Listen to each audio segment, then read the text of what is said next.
This episode is brought to you by Anchor.fm. If you haven't heard of Anchor, you should definitely check them out. It's a super easy tool that anyone can use to create and distribute their podcast. It has everything you need, and you can do it all from your computer or even your phone. Need your podcast cover art? There's a tool. Music and sound effects? They have you covered. Want to record on the fly? It's easy with the app. Now you may be saying to yourself, I already have a podcast. No worries, just create your account, upload, and publish to Spotify, Apple Podcasts, and many more. Looking for some walking around money? Anchor connects you with advertisers who match your brand. It's a one-stop shop for all of your podcasting needs. Download the free Anchor app or go to Anchor.fm to get started. You're listening to BizQuik. This is where Julie and Corey provide quick and useful information to small business owners. BizQuik is the podcast where small business owners get to showcase their businesses and receive expert advice and guidance in areas many entrepreneurs struggle with. And you, the listener, get solutions, tips, and tricks on real-world topics that many small business owners face. Julie and Corey are the experts small businesses hire when they need solutions. And the BizQuik podcast is just one way they deliver those solutions. Let's start the show. Hello and welcome to BizQuik. I'm Julie. And I'm Corey. And on today's show, we have Jen Radostits. Jen is she's a financial guru.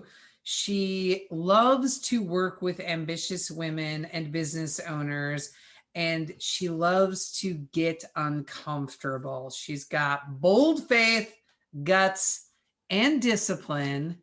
And we're going to talk to her about networking because Jen is what I would refer to as a connector. She loves to connect people in her network. She's super generous in that area. And it's just really nice to see somebody who's so willing to connect others to help them advance their businesses. But before we bring Jen in, we're going to talk about networking and just the importance of having a strong network to grow your business and how you do it when you don't really have social media. Well, funny you should mention that, Julie, because I don't have social media. And one could say, especially back in my day when I was a little more social, I was a connector.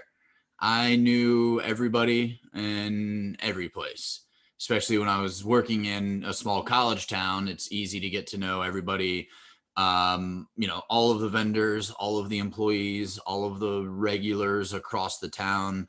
You're a regular, so you get to know other regulars at other places. And so it was one of those things where anytime somebody was like, hey, do you know somebody who, I generally had the answer. Yeah, I don't know if you know this or not, but you're still a connector. You're just a little bit of a covert connector in that you're not doing it in the public eye. You're not on social media, but you know everybody, and it's very infrequent that I'll be like, hey, do you know somebody who does X? And you don't know somebody, or you can't find somebody who does. So I think you're still a connector. I think you just do it in a different way than most people are used to people connecting now. Sure. And it's, I personally, I feel like there's a little more value to that than the social media aspect, because there's, I don't know, it's one of those things where it's kind of like casting a wide net, but it's ineffective versus going out and looking for a certain thing. So, casting that wide net is that social media approach where it's like, there's 10,000 people who might see this. I'm going to throw this thing out there and hope that a couple people bite, versus I know this one person will bite. Yeah, I agree. I was thinking earlier today about social media, and they call it a social network, right? How many people actually use social media to their advantage for networking versus using it as being on send all the time and sending out these micro updates about what's happening in their lives that most people don't care about? Oh, yes. And that's another reason why I don't like social media, because I do not care what most people have to say, because most of the time there's no substance to it. Right. It's back in the day, you had to get your soapbox and go stand in the town square and yell, and the only people who had to listen to you were whoever was in earshot. Now everybody thinks everybody's in earshot across the planet. And the funny thing is, like you said, everybody's on send, so nobody's receiving. Right. Yeah. Don't you feel like we would have done really well in the olden days? I don't know. No? Well, I don't know. I would have. You would never see me. I'd be gone. I'd be out in the Louisiana Purchase. You'd be missing. Yes. Yeah. I don't know. I hate how I guess in a world where we're really dependent on our network a lot of times, I hate how connected everybody is all the time, if that makes sense. Well, are you saying connected as in people can't leave home without their phone because they feel... Kind of. Like, I just don't, like, I don't see the value in posting everything I do on social media. Sure. And, I could say, like, my life's not that interesting. In a lot of ways, my life is pretty interesting. But I also feel like if I tell everybody everything that's going on, what do I have left for myself? Well, and that's also the way that I view a lot of communications. Like I've said it before on this podcast, where it's, a phone call, I need something immediately. Text is something in the, sometime soon. And then emails when you can get around to it, type of thing, within 24 hours, 48 hours, whatever. And the social media is like, hey, I need to tell you this right now. And I always or text messages or phone calls or conversations, whatever. I'm like, what is the value of me knowing that? Like, I don't need to know that. And I definitely didn't need to know it right now, So that's like the thing with social media where it's like, hey, I've got this tweet, pay attention to me now. I'm like, just save it or don't say it. You're so discerning about how you receive information, though. You know what I mean? I don't think I know anyone else. I don't have anyone else in my life who receives information the way that you do. And it took me a really long time to get used to it, right? Where initially I would get really super offended and like hurt if I would send you a text and you didn't reply. And now I'm just like, there's no need for him to reply to that text. That's just informational and he'll absorb it when he needs it. And if he doesn't need it, I'll never hear from him on it anyway. Right. Well, yeah. And it's like, I often won't reply thanks. Yeah. I've tried to adopt that habit from you because it's just an extra text. It's an extra text. And it's like, for me, like the concept of like having to pick up my phone, enter in the code, look at the whatever, where I'm just like, just for thanks. I don't need the thanks. You asked for something, I gave it to you. End of transaction. We're done. So when somebody says thanks to you via text or email, you get annoyed? Yes. It's interesting. I don't need acknowledgement. Especially if it's one of those things where it's like, you're asking me for something and I give it to you. I don't like, if you choose to look at that or do anything with it, that's not on me. I did my part of the job. Done. My part of the transaction is over. Exactly. It's ended. That's so funny. So when because you're not on social, how do you build your network now? Especially like in, I know the answer to this, but the last 12 months has been a little bit tough to expand a network with no social media, right? Well, I think you've expanded yours by extension of me because my network is now yours, which you're welcome. Yeah, thanks. But that's how I build my network, is through other people. Steal other people's people. Yeah, like I guess you could say it's steal, but it's one of those things. It's make a connection with somebody. It's we're working with Dan Helm on occasion he works for Avenue Right out of Fargo, North Dakota. They do media advertising, whatever. He is my sister-in-law's wife's husband. Sister-in-law's best friend's husband. There we go. That's a better way to say it. Yes, exactly. Sister-in-law's best friend's husband. Yeah. So it's like, third removed, and I've seen him like twice in life, in person. But we've connected. We've seen him on Zoom like 10 times. Exactly. Now. Yeah. He's a nice guy too. Yeah. But yeah, that is how it works, right? Somebody knows somebody, because even like our SEO people, right? Like you might know Ryan a little bit better than I've got some stories about Ryan. What is there with 550 Media or 550 whatever limited? Yeah, 550 Limited out of Denver. Yeah, great guys, but that's also just like an extension of a network. Yeah. I mean, he was so he's my brother's age, so he's a little bit older than me, but we're all in the same fraternity and all of that. So a little closer than Dan is, but in terms of degrees of separation. Sure. Yeah. Well, that makes sense. All right. We should probably wrap up and we can bring Jen in after the break. We wanted to take a quick break to tell you about our newest course called Time Bomb. If you're ready to take control of your calendar, this course is for you. We guide you through all the steps you need to understand where you're spending your time, what your time is worth, and how to build out your days and weeks so that you can add more value to your business or just spend that time enjoying life.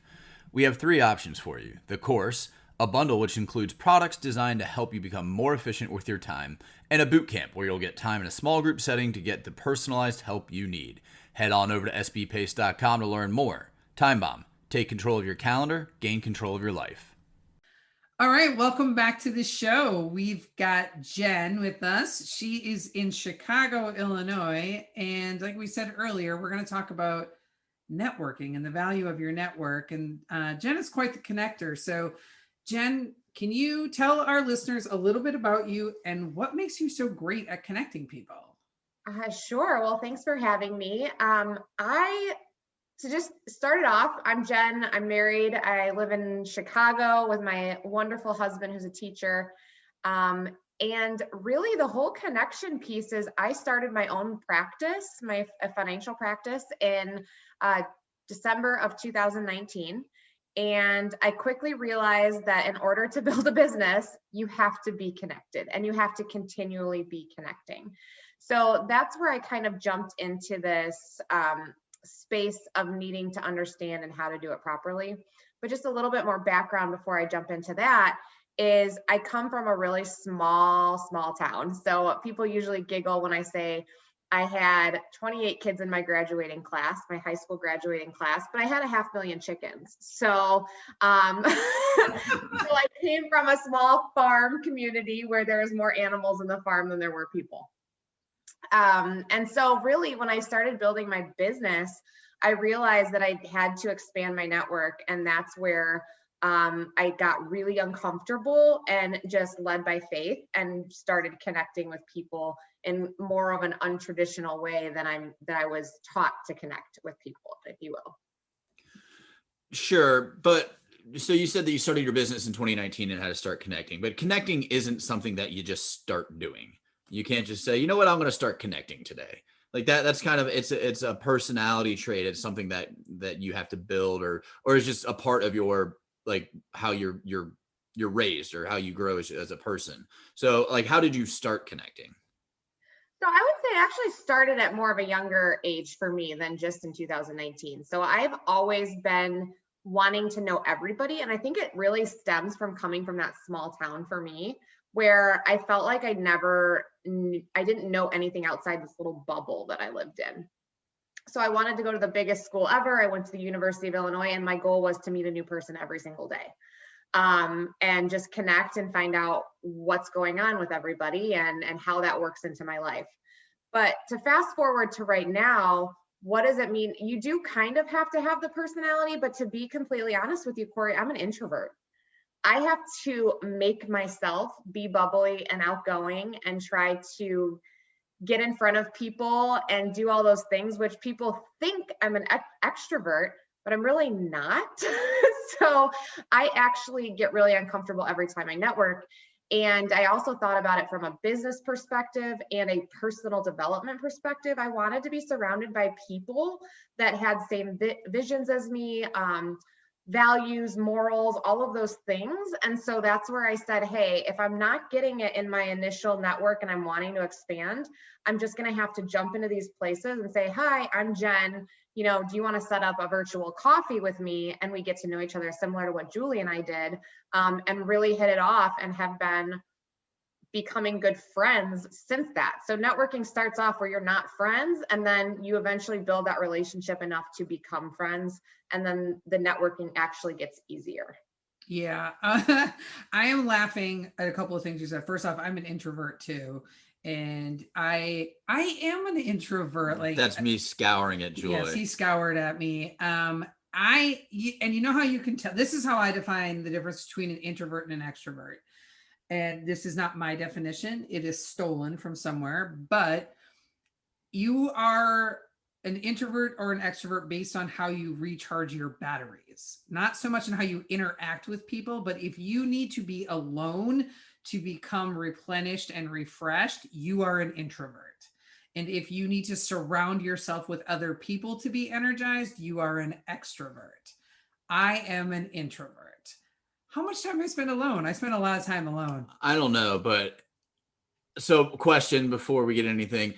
When you're on an airplane sitting next to a stranger, are you earphones in, no conversation, or are you striking up a conversation? Because that's how I define introvert or extrovert. I am headphones in. Please don't talk to me. I'm headphones in. Julie? Am I sitting next to you? Sitting next to people, stranger. Oh, stranger, headphones in. You're striking up a conversation, liar. Okay, maybe sometimes. But the other thing I was going to say is I think you're the first person in a very long time that I've met who had a smaller graduating class than I did. Like my hometown was like 2,000 people. There was like 75 people in my graduating class. Yeah, my town is really, really small, but I'm so blessed to come from there. Yeah.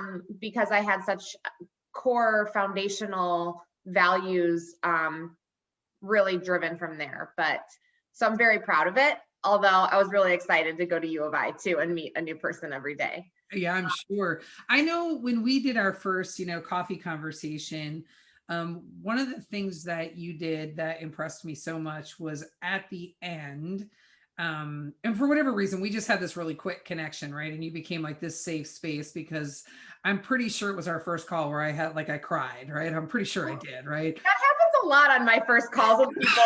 It's really interesting. I'm like, I don't know what it is about me, but I've had multiple calls where it's like our first introduction and then they just break down, start crying and telling me all the troubles that they're having. And I just listen. Yeah. But what you did at the end of that call was you made connections for me with like 5 other people in your network that you're like, this person could help you. You should talk to this person. This will be a good person for you to connect with. And you gave so generously of your network and expanded my network just simply because you were like, I've got people that can help you that have already been through what you're going through right now. So let's connect you and y'all can they can help you get to that next level. And not a lot of people are that generous with their networks. A lot of people like to, hold their networks very close and not share them. And I know some people who think I'm not going to share my network resources with you unless you pay me for them. Yeah, and it's really funny you just said that part because my husband's like, is there any way you can start getting paid for how much you help everybody else? Because I am, and it was actually a really interesting thing. And I think this just comes from me having a strong Christian background, that I just feel like you need to give unconditionally to others. And that's just the right thing to do. And so I don't pre-qualify people. I don't judge people. I don't do any of that. I go, hey, Julie's got a problem. It's not a problem that I personally can fix, whatever it was at that time. I totally forgot what it even was you were upset about. But who do I know that can help Julie? Because isn't that what people are out to do, is help others? Aren't we all in the business of helping others if we have a product or whatever we're selling, air quotes? We're out to help. So do that and do it unapologetically. I mean, the worst thing that could happen is I connected you with someone in my network that says, I didn't really like Julie. Okay, cool. That's okay. Or you could say, hey, Jen, that was a really crappy connection. I'd be like, okay, well, I won't do that one again. But no, it's so important to be connecting other people. And I've never had that feel around my network. However, I'd love to broach the conversation on what does it look like for your family for introductions?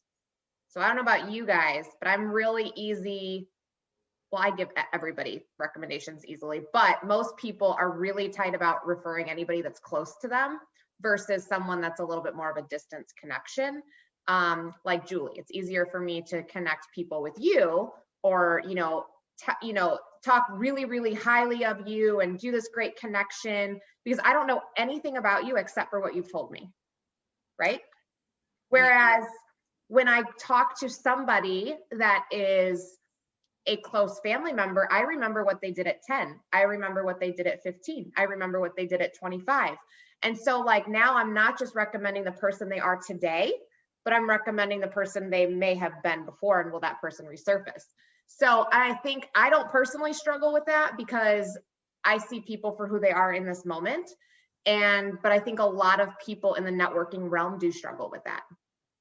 That's interesting. I kind of chuckled to myself when you first started talking about the friends and family and the connection there. And the reason was because so we're recording this on your birthday and you made a post yesterday that what people could do for you for your birthday was to give you a connection.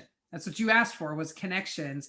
And the first person that I thought of that I wanted to connect you with was my sister-in-law, Stacy, because I think they would be, you would be perfect to, talk, she's a strong woman and she handles the finances for the family. And I thought that's a perfect match. I'm going to make that connection. And I started to write it out on your Facebook post that I connect the two of you. And then I was like, nope, I'm going to do that one over a private message, simply because I was like, I don't know if Stacy's going to be open to it. And I didn't want to call her out in front of everybody and be like, hey, go meet this person.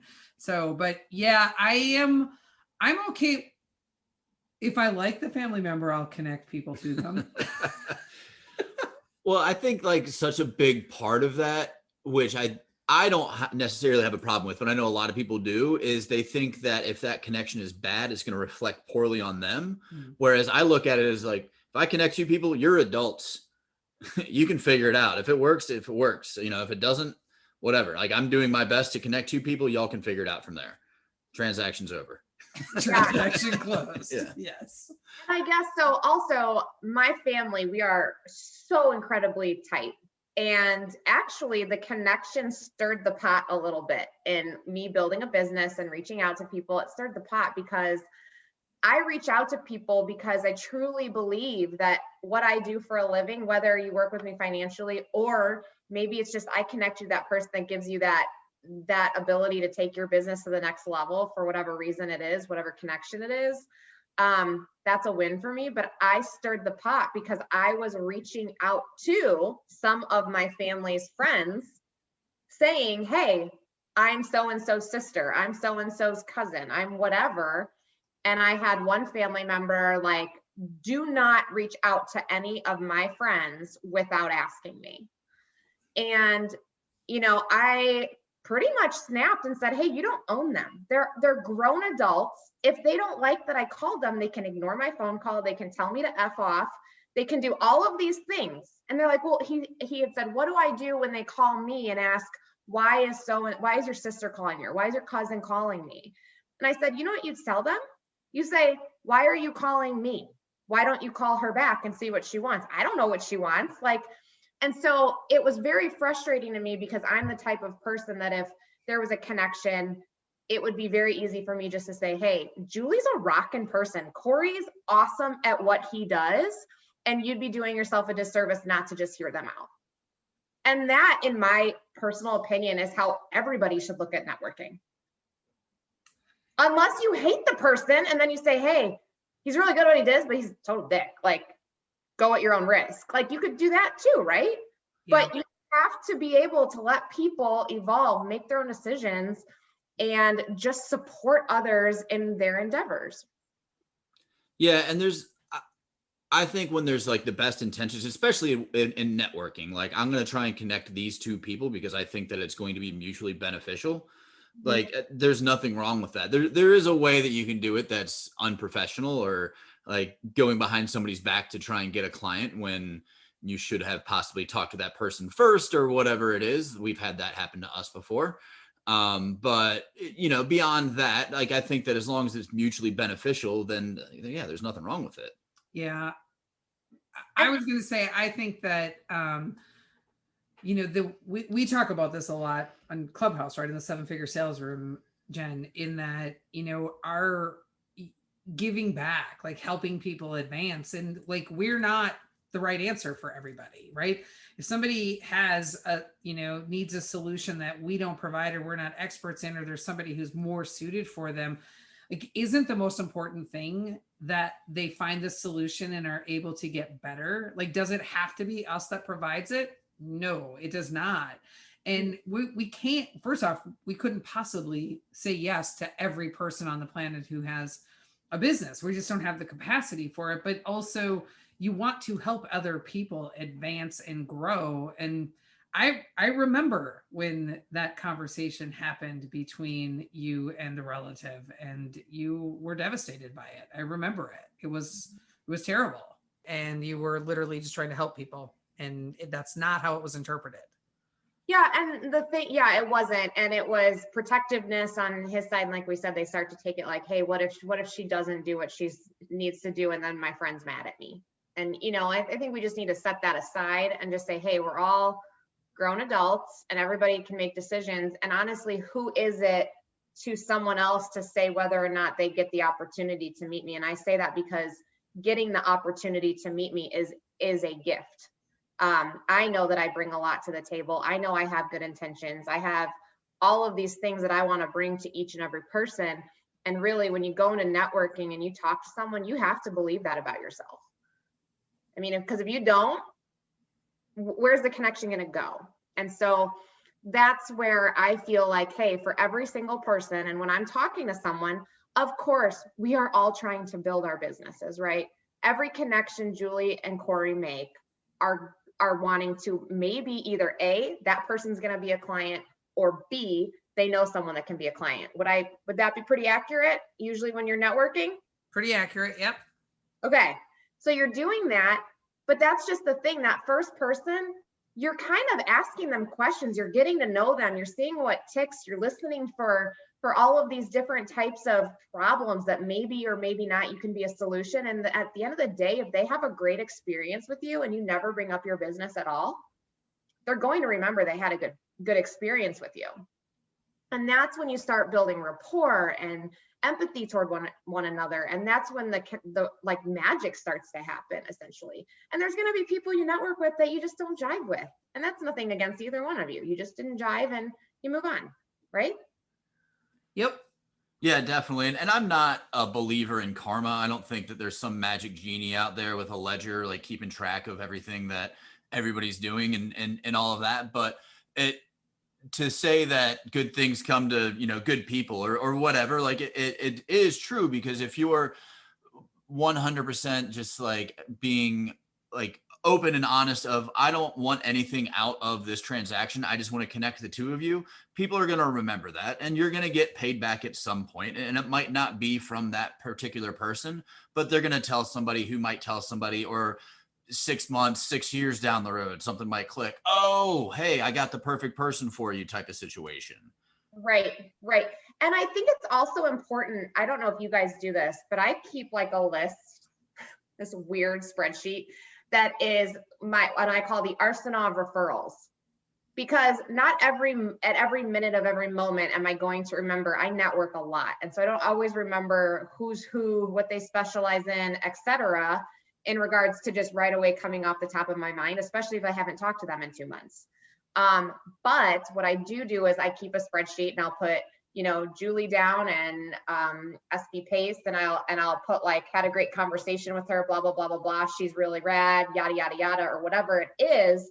That way, when I hear someone on a call say, I need to grow my business, I can go back, if we weren't really good friends, Julie, I would go back and say, okay, I do have someone in my network that can help with that. And I put you on that list because I believed I had a great conversation. I had a great connection.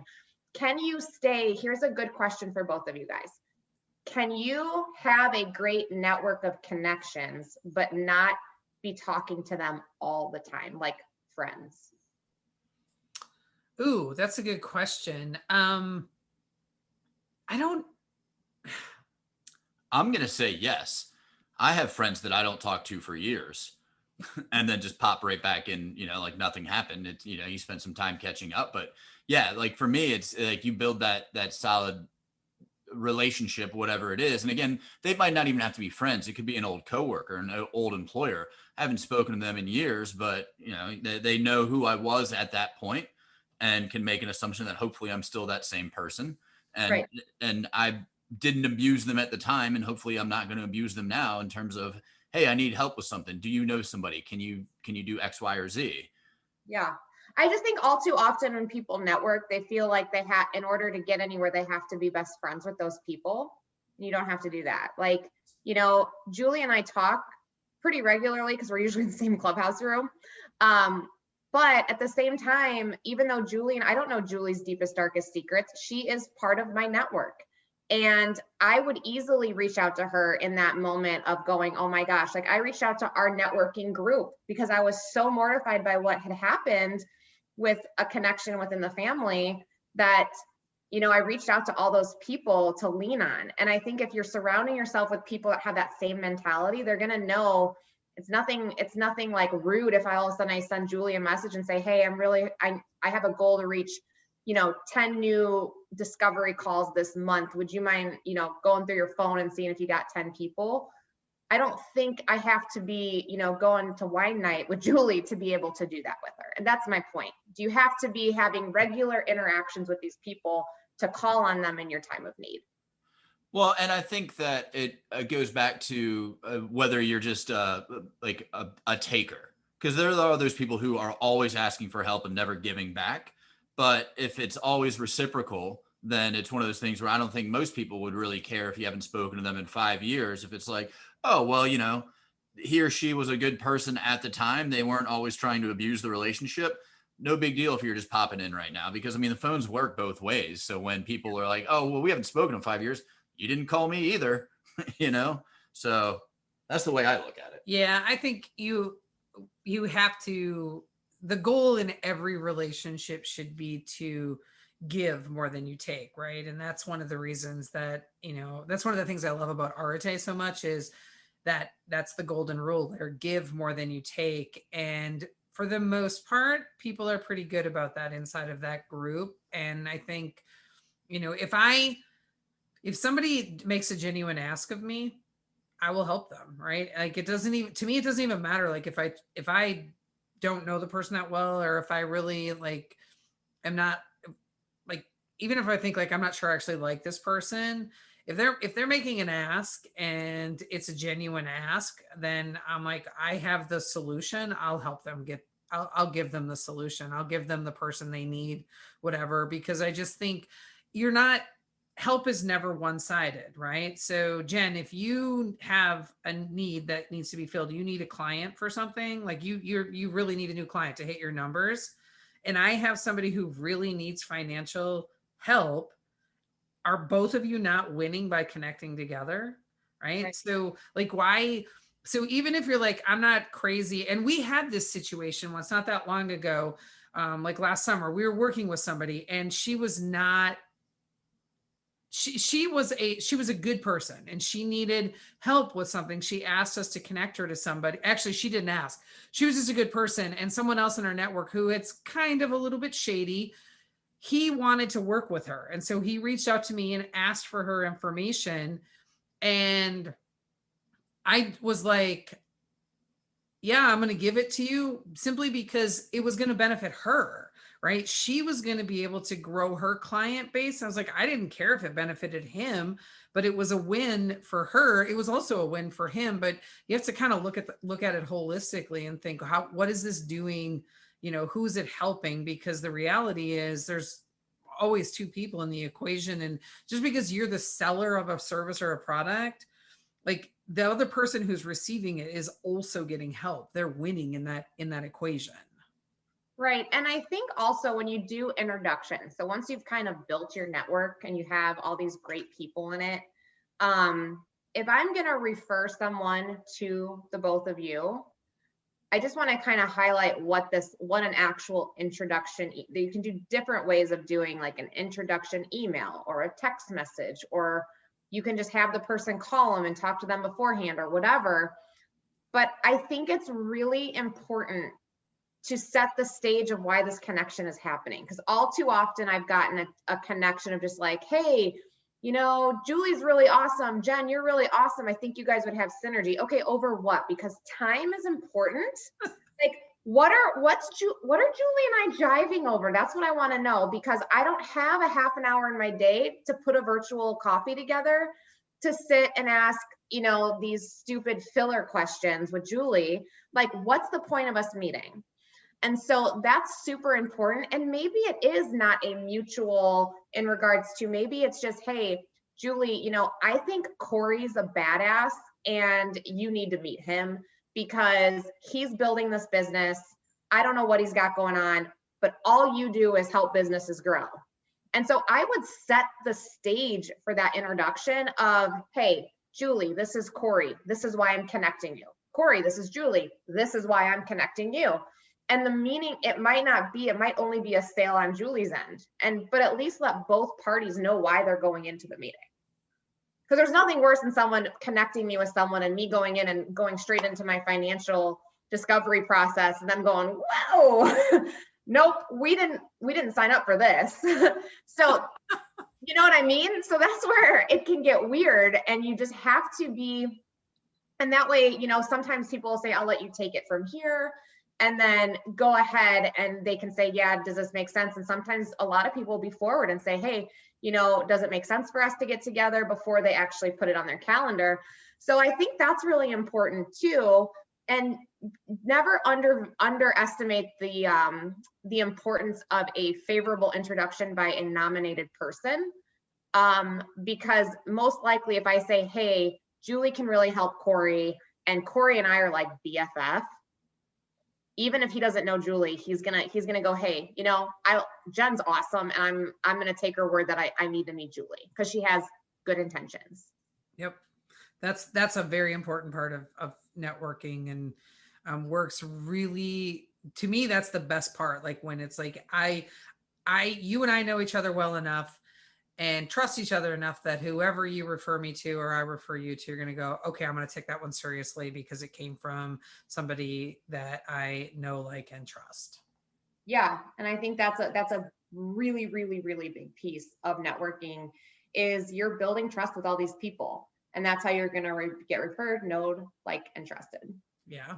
Well, Jen, we have to start wrapping up the show. So before we go, could you tell everybody how they could connect with you?